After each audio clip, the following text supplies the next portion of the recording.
Disney on Wheels. I'm Stacy. Thank you for joining me. This is going to be a little video just about me, really, because I'm very special. No, this is going to be a video about my disabilities, why I'm in a wheelchair. I'm very open with, what's wrong with me. There's not much right with me. So I will get started.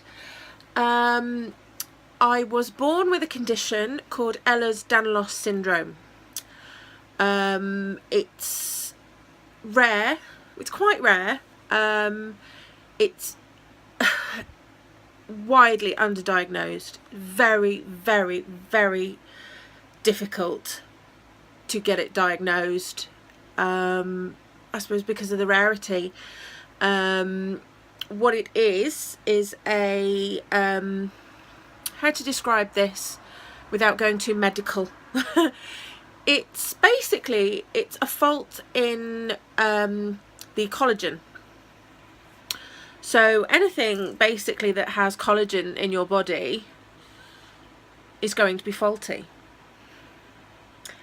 That's pretty much everything. Yeah, it sucks because it is everything. The main issues we have is dislocations, because our joints aren't stable because of all the connective tissues stretch, so they don't hold the joints in. So my hips dislocate, my knees go, my ankles, my finger, pretty much everything. I'm quite lucky because my shoulders don't go very often. They generally only go when one of my doctors decides they're gonna go. So that's one of the reasons I can't walk very far. I do walk, I'm not permanently in my wheelchair. I do walk around my house for small amounts of time. But generally I do often, I can fall when one of my hips goes or something. So it can be quite dangerous because you can do extra damage. I also have severe autonomic dysfunction, dysautonomia, which is the failure of the autonomic system. And that system is basically everything that you don't think about. So you don't think about your heart rate. You don't think about monitoring your blood pressure. You don't think about needing the toilet. You don't think about your digestion. So everything like that you don't think about, mine's broken. So that's what it is, really. So I have heart problems. My heart basically doesn't speak to my brain anymore. So what happens is I can move my finger, I can be sitting down and I'll just do that, and then suddenly my heart goes, oh, she's running against Usain Bolt, we must go really, really, really, really, really, really fast. So then my heart will suddenly jump to like 200 beats a minute, 250 beats per minute. Nothing will bring that back down. And it's very scary. It's not very nice. So I'm on lots of heart medication. That part of it is called, are you ready? Postural orthostatic tachycardia syndrome. Yes. And what happens with that is your heart rate goes really high. So your heart's going bum, bum, bum, bum, bum, bum, bum, bum, bum. It's not getting the blood in. So it's generally not really pumping anything. Nothing gets to your brain. Your brain goes, no oxygen, I'll just pass out. So you go and you hit the floor. So having that and Ehlers-Danlos, where you can dislocate, so you just end up in a crumpled mess on the floor, arms and limbs sticking out here, there and everywhere. Yeah, so that's no fun. Digestive wise, I'm not going to go into too much detail, but my digestion is slow, very slow. I mean, to the point where sometimes I have to take, sorry, this isn't very nice, I have to take laxatives to move the food through, because you just eat and eat and eat and it just fills you up. I do eat too much. I eat all of the wrong things at the moment. I went through a massive flare-up last year and ended up being in hospital for quite some time, and I piled on the weight. I had to go on steroids, so I'm now 10 stone heavier than I should be, which is going to be another part of these vlogs. We're going to do a Fit for Florida vlog, or it might be obese for Orlando, you know, if I don't manage to lose anything. So yes, where were we? Right, so we've covered the EDS. We have covered, well, sort of. I probably will go into more detail with these in another video. I just wanted to give a broad outline of what was wrong, really. Because I don't want to bore you with medical crap, medical mumbo jumbo, but because I know people out there might be interested, might have the same illness, so I will go into them in more depth. Oh, just thinking, if you didn't know what Ehlers-Danlos was, if you watch Coronation Street, the character Izzy, she has Ehlers-Danlos, the actress and the character. So that, you know, she's fantastic. She's put it right out there into the public, which is making more people aware. She's fantastic. Right, anyway, covered EDS, covered POTS, postural orthostatic tachycardia syndrome, covered the dysautonomia and the autonomic dysfunction. I had a motorcycle accident when I was 23. I came off, I slipped on mud, and I hit the verge. My head went back, my helmet went into the back of my neck, broke my spine. I broke C5 right there. I was very lucky. It was a stable fracture. I didn't have any issues at the time, just pain. But unfortunately, because of the Ehlers-Danlos, that wasn't diagnosed at the time, so we didn't know that's what it was. Because of that as well, slow healing, it's now left me with some neurological problems. I have loss of feeling in patches on my legs. I get very weak limbs. It's hard to know whether it's that, whether it's the Ehlers-Danlos. You know, there's so much going on, and it's so, you know, I can't just be one of these people that has one problem. I have to have lots. So yeah, so the fractured spine didn't help matters. I was also diagnosed with, before the Ehlers-Danlos was diagnosed, you know, I spent my childhood years, mum taking me backwards and forwards to hospital because there was always something wrong. There was dislocations. My kneecap was always sort of around the back of my leg. They couldn't figure out what was wrong. You get labelled as a clumsy child. She's an attention-seeking child. You know, it's all that sort of business. So when I finally got diagnosed in my 30s, I'm 36 now, it was like, oh my God, that is such a relief. I wanted to take a letter to like my old PE teachers and go, look at this. There was something wrong. I wasn't just being awkward. You know, I was in pain. Yeah, so, oh, I've gone off on a tangent now and I really don't know where I was going with that. I do that a lot. Brain power. Not so much. Yeah, so before I got diagnosed with EDS, they diagnosed ME and fibromyalgia. They also thought I had multiple sclerosis due to some of the neurological problems, but they think probably not. But I struggle with MRI scans. I don't like being in closed spaces, so I freak out. So I have to go on a special scanner that's open, but it's difficult for them to keep scheduling appointments there. It's very expensive, it's extra work, so I've sort of decided I don't want any more tests. I'm alright, you know. I don't want to be diagnosed with something else, really. And then I have a few other little bits and bobs that I will share with you at a later date. I'm not going to bore you now. We have things like different types of migraines and things that will come up in the future that I will bore you to death with. But I think that's enough for now. Too much information. Yeah, so that's me.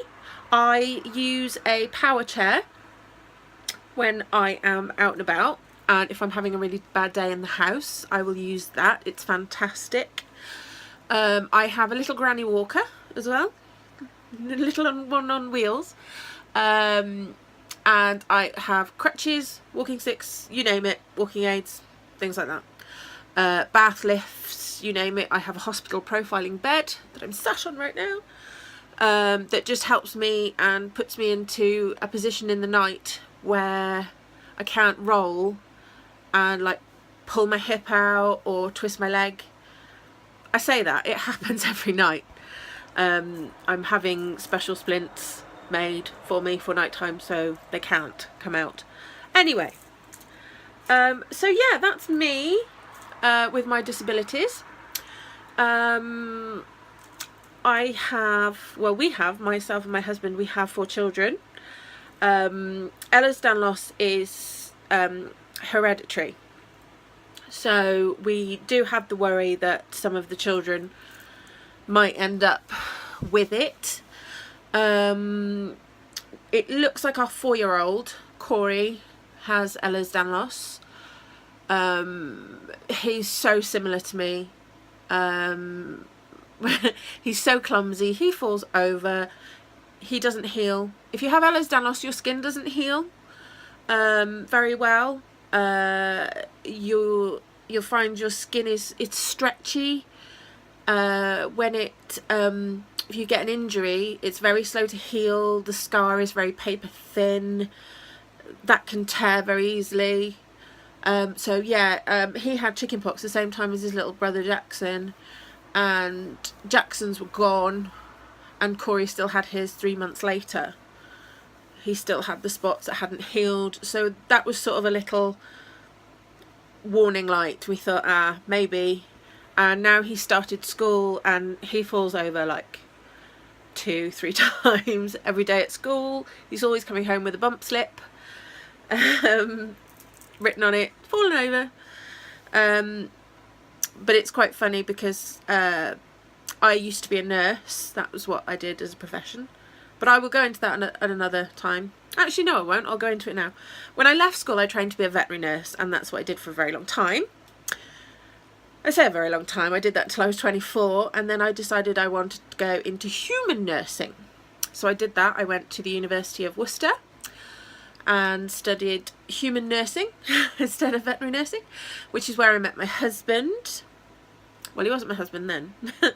Yeah, we've been together nearly 12 years. We've been married for 2. Yeah, so I was a nurse before I had to stop because of my ill health, and the nurse at the school, we used to work together. So she's so used to me and my injuries and falling over when I was at work, and now she's having to deal with my son doing the same. So, you know, at least we can sort of see the funny side and everything. Yeah, so Corey's due to see a specialist paediatrician next February. And hopefully, that sounds wrong, no, hopefully he doesn't have Ehlers-Danlos. But if he does, I'm so glad he'll get diagnosed when he's younger, and he won't then have the problems that I have. Because of constant dislocations and things, I have very bad joints. My ligaments are wrecked. My spine, from my lumbar down, a couple of vertebrae below where the spinal cord finishes, I have, they're all dislocated. So all the 3 vertebrae in my coccyx are all dislocated. They're not attached to anything, so they're sort of floating around. The one is sort of curled up underneath, so when I sit, it's very painful. This is why I eat lots of cake, so I have a big fat bum, so it protects the bones that are dislocated. And then a couple of vertebrae above the coccyx are also dislocated. So I get, that is so painful. I can't sit for a long time. I can't stand for a long time. I can't lie down for a long time. It's no fun. So yeah, it's very difficult. There is an option to go in and operate on my spine to fix it, which would be fantastic. But I can't have the surgery because I don't heal. I had a mole removed from my arm that they thought was cancerous, and they had to go in quite deep, and that just didn't heal. I'm left with a horrific scar on my arm from it. I don't mind, I'm glad the mole's gone, because, you know, if it was cancerous, because I used to be a bit of a sunbed-aholic when I was younger. But yeah, so that never healed, so they just don't want to risk it, especially with it being so close. They'd have to operate so close to the back passage, and you could be left with some serious problems if that didn't heal. And I think I'd rather just deal with a little bit of pain. Well, a lot of pain, but I'd rather have that than have a big hole, or an extra hole, I should say. You'll excuse my dirty mind as well. Right, I think that's it. I think that's just a little brief outline of me and what's going on. Excuse my background. I'm going to get a better one. This room's being decorated at the moment, as you can see. This used to be my little boy's room. It's got Thomas the Tank Engine wallpaper, and it's slowly being ripped off, and that's going to be replaced with lovely black and white stripe wallpaper. Lovely. Zebra print. Well, not quite. Yes, because you'll find that anyone with Ehlers-Danlos syndrome loves zebras, because that is our mascot. Because, here we go, I'm going to get this right now. When doctors are studying and training to become a doctor, so when they're a student, they get taught, now I've got to try and say this right, when you hear the sound of hooves, think horses, not zebras. Which means think that it's more likely to be the most common illness, the most common problem, rather than something exotic like a zebra. So when doctors are trying to diagnose EDS, they don't think of EDS because that's the zebra, that's the rare, that's the uncommon. Does that make sense? I'm really hard at explaining that. I'll find it written down and I'll read it to you in another video. So there we are. Thank you for joining me. Thank you for listening to me ramble for how long? Nearly 20 minutes. If you survived this video and if you listened to it all, God bless you, well done. Because I really am boring sometimes. I bore myself. So yeah, great to see you, and I will see you again real soon. Take it easy. Mwah.